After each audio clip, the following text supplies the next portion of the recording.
Welcome to Legends of the Savannah, your hub for timeless African folktales. Join us weekly for captivating tales of bravery, love, betrayal, and celebrate African spirit. Like, share, and comment to share your favorite parts, and subscribe to keep our stories alive. Sarah stood frozen in place, staring down at the small plastic stick in her hand. The two faint pink lines stared back at her, and for a moment, she couldn't breathe. A pregnancy test. Positive. Her fingers tightened around the test, the plastic biting into her skin, but she barely noticed. The air in the room seemed to thicken, pressing down on her, suffocating her with disbelief. This can't be real, her mind whispered, not Emily. She swallowed hard, trying to push the panic back down, but it was already clawing its way up her throat. The peaceful life she'd built for her family in Charleston was crumbling, and she didn't even know where to start picking up the pieces. "Emily," she called, her voice sharper than she intended, echoing down the hall. There was no answer. She called again, louder this time, her heart pounding in her chest. "Emily, come here."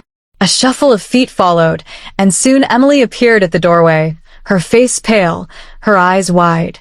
The sight of her daughter, so young and unknowing, made Sarah's heart clench with a mix of anger and sorrow. How could this have happened? "Sit down," Sarah demanded, her voice steady, but laced with tension. She placed the pregnancy test on the coffee table between them, and Emily's gaze immediately dropped to it. The girl's face drained of color, and she stood frozen in place. "Mom," Emily whispered, her voice barely audible, a tremor of fear in it. Sarah's eyes were cold, her body stiff with fury. "Sit down." Her tone left no room for argument, and Emily slowly obeyed, her hands twisting in her lap. For a long, painful moment, neither of them spoke. Sarah could hear the faint ticking of the wall clock, the sound of her own heartbeat roaring in her ears. She looked at Emily, really looked at her, and all the small things she'd ignored over the last few months came flooding back. Emily had been wearing loose clothes for weeks now, clothes that swallowed her slender frame.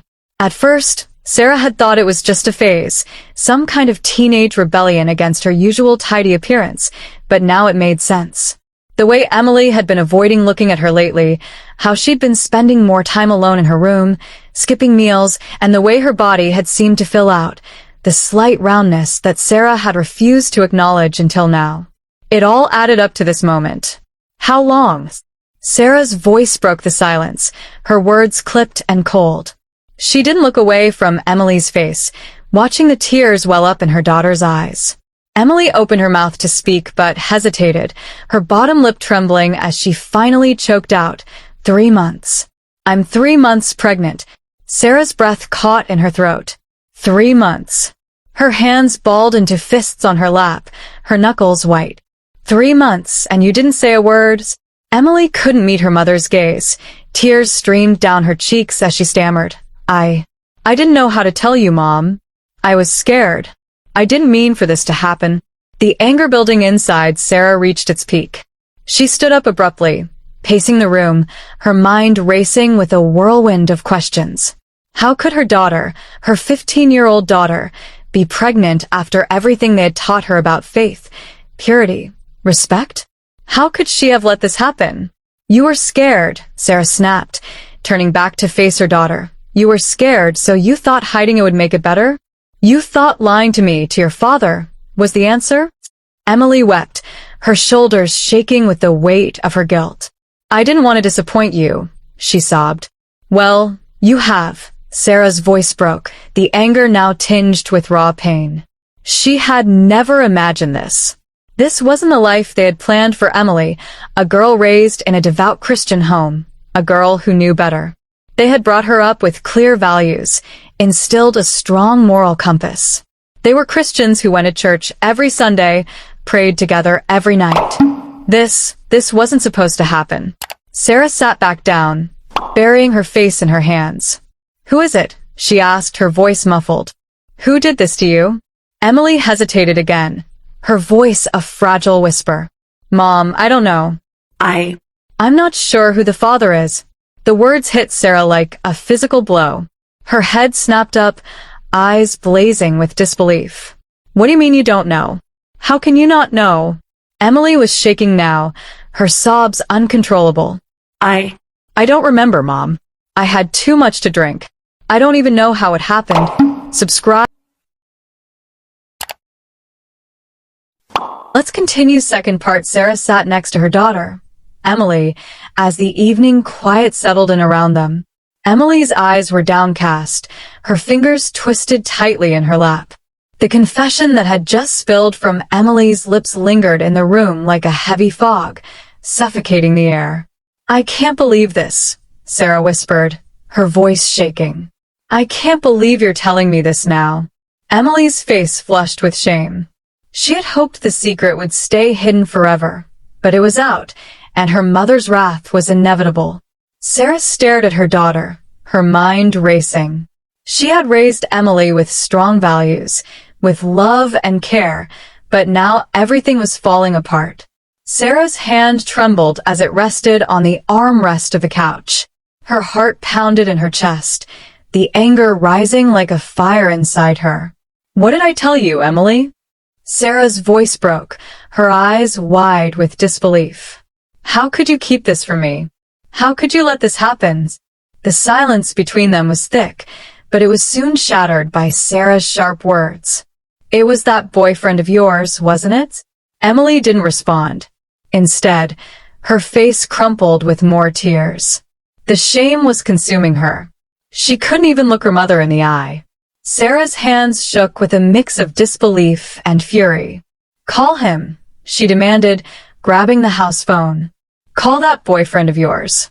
I need to talk to him. But Emily just sobbed harder, her voice barely audible. He's not here, Mom. He left for a trip with his family months ago. I haven't heard from him since. Her words barely seemed to make sense, tangled with guilt and sorrow. Just as Sarah was about to react, a noise from upstairs caught both of their attention. Footsteps echoed down the stairs. David appeared in the doorway, his brow furrowed in confusion. What's going on here?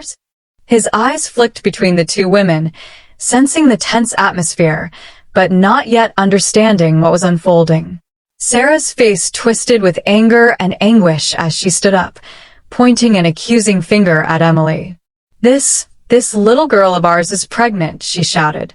Do you hear me, David? Our daughter is pregnant. David's face turned an ashen shade, his eyes widening in disbelief. He stood frozen for a moment, unable to process what he had just heard. Emily hunched over, her hands over her face, crying uncontrollably. David managed to find his voice, his words barely a whisper. How did this happen? He asked, his voice hoarse with confusion. Sarah's face contorted into a mask of fury. That boy is the cause, she snapped. I knew it. I knew he was trouble. She turned to Emily, her voice sharp and unforgiving. You listen to me, young lady. Didn't I tell you to be careful? Didn't I tell you to save yourself for marriage? Didn't I say you needed to be pure? Emily didn't answer. Her sobs were all that filled the room. David's gaze dropped to the floor, guilt consuming him as he processed the unfolding nightmare. He had been the one to raise Emily with Sarah, to teach her the values of integrity, of respect. How had they failed so horribly? His heart was heavy, guilt choking him as he pieced together fragments of the situation. Suddenly, without warning, David's voice trembled. I got her pregnant. The words hit Sarah like a slap in the face. She stared at David in horror. What? What did you just say? David couldn't bring himself to look at her. His voice cracked as he muttered, I was drunk. I thought I was in our room, but I wasn't. It was Emily's birthday, and I was too drunk. A wave of disbelief and fury overtook Sarah, and she screamed, No. You don't get to blame this on being drunk. You don't get to excuse this. You did something unforgivable. Emily's cries intensified, her whole body shaking with fear and guilt. She felt suffocated by the weight of it all, the pain of betrayal consuming her. Her sobs echoed through the house, and Sarah's fury only grew louder. She reached for the phone, her hands trembling with the force of her rage. "I can't live with you anymore," she muttered, her voice breaking. "You're not the man I married. You're a monster." Emily's tearful voice barely escaped her lips. "Mom, please don't." But Sarah was too far gone, her emotions spinning out of control. She dialed the police, her voice cold as she spoke to the operator. "I need to report a crime. My husband. He's done something unforgivable. He's the father of my daughter's child. I want him gone." David stood motionless, unable to comprehend the magnitude of what he had done. He felt hollow inside, as though the life he had once known was shattering around him. Sarah's words to the police were sharp, filled with venom. "Take him away. He's an animal. He's not a man. He's the father of my daughter's baby." Within minutes, the sound of sirens grew louder, and the flashing blue lights illuminated the house. 2 officers arrived, their presence adding a chilling reality to the nightmare. "Mrs. Davis," one officer asked, glancing between Sarah and David. "That's him," Sarah spat. "Take him away." David didn't resist. The officers moved toward him, and with a mechanical click, they handcuffed him. He didn't say a word as they led him toward the door, his eyes avoiding Emily's tear-streaked face. David's voice broke as he spoke. "Emily, I'm sorry. I didn't mean for this to happen. I was drunk, confused, but that's no excuse. I know I hurt you. I know I hurt your mom. Please. I never wanted this."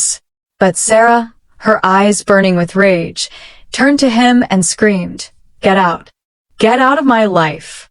Don't you ever come near me or her again."